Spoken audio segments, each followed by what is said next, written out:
অতীতে যে কাজগুলো করেছে সব জায়গাগুলো আবার একই জায়গায় ভেঙেছে। এটা সরকারের টাকা নয়, সরকার বলতে কিছুই নেই, সবই আপনারা।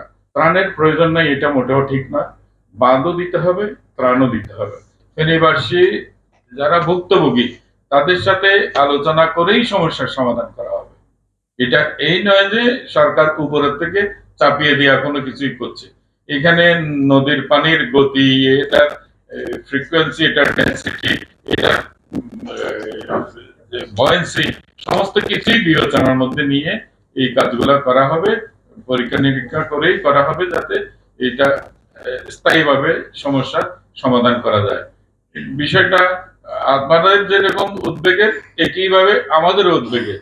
এখানে 10 টাকা যদি খরচ হয়, ওই টাকাটা আপনাদের পকেটের টাকা, এটা সরকার ব্যবস্থাপনা করে শুধু। এটা সরকারের টাকা নয়, সরকার বলতে কিছুই নেই, সবই আপনারা। এটা জনগণের টাকা, জনগণের টাকা কোথায় খরচ হচ্ছে, ন্যায্যভাবে হচ্ছে কিনা এটা দেখার অধিকার জনগণের অবশ্যই আছে, এবং এটার জন্য জবাবদিহিতারও প্রয়োজন আছে। সরকারকে জবাবদিহি করতে হবে, যারা খরচ করে তাদেরও করতে হবে। কাজের মান যদি খারাপ হয়ে থাকে, কেন খারাপ হয়েছে সেটা সংশ্লিষ্ট যারা এটা কাজ করেছেন তাদেরকে জবাব দিতে হবে। একসময় অবশ্যই তাদেরকে জবাব দিতে হবে। অতীতে যে কাজগুলো করেছে সব জায়গাগুলো আবার একই জায়গায় ভেঙেছে। এটা কেন ভেঙেছে সেই সমস্ত বিষয়গুলো খতিয়ে দেখার জন্য বলা হয়েছে। অন্যান্য উন্নত দেশগুলোর কারণে জলবায়ুর এই রুদ্র রূপ আমাদের দেখতে হচ্ছে, এবং সেটা প্রকোপ আমাদেরকে ভুগতে হচ্ছে।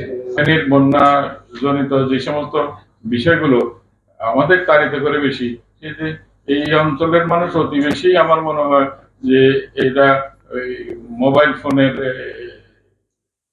ট্যাক্স ইত্যাদি করার প্রবণতাটা একটু বেশি, এত বেশি পায় যে সবাই কান্নাকাটি করে, কোনো ত্রাণ লাগবে না, আমাদের এই নদীর বাঁধ দিয়ে দিলে আমরা রক্ষা পাই, আমাদের ত্রাণের প্রয়োজন নাই, এরকম প্রায় সময় আমরা দেখছি, অনেক বেশি এটা দেখছি। আমি এসে প্রথমে এটা জিজ্ঞেস করেছিলাম, কিন্তু দেখা গেল 9,500 জনের মতো বন্যার্থ মানুষ ত্রাণ আশ্রয় কেন্দ্রগুলোতে অবস্থান করছে, এবং তাদেরকে রান্না করা খাবার দিতে হচ্ছে। ত্রাণের প্রয়োজন নাই, এটা মোটেও ঠিক নয়। বাঁধও দিতে হবে, ত্রাণও দিতে হবে। ত্রাণটা সবার আগে করতে হবে, কারণ মানুষের জীবন রক্ষা করাটাই প্রধান কাজ। মানুষের জীবন রক্ষা হয়ে যাওয়ার পর তখন এই সমস্ত পরিস্থিতি মোকাবেলার জন্য যা যা কাঠামো নির্মাণ করতে হবে সেগুলি আমরা প্রয়োজন অনুসারে নির্মাণ করে নেব, আমাদের দেশের সামর্থ্য অনুযায়ী নির্মাণ করে নেব।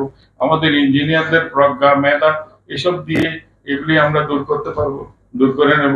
তো এইসব কোনো কঠিন কোনো ব্যাপার নয়। আমরা যতদিন আমরা জাতি হিসাবে আমরা ঐক্যবদ্ধ থাকবো, আমাদের কাছে এই সমস্ত কোনো বাধাই তেমন বাধা হয়ে থাকবে না।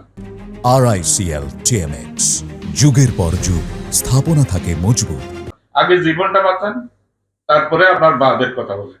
বাঁধের কথা এখন বললে তো আমি এখন বাদ দিতে পারবো, এখন তো প্রচুর পানি, আমরা চাইলেও তো, সরকার চাইলেও তো এখানে কিছুই করতে পারবে। আগে পানিটা নেমে যাক, তারপরে আমরা বাঁধের কথা বলি। তখন যদি বাঁধ না হয়, আপনারা ফেনীবাসী আবার বলতে থাকবেন, তখন সরকার বাধ্য হবে যে বাঁধ দিতে। এটা কোনো সমস্যা না।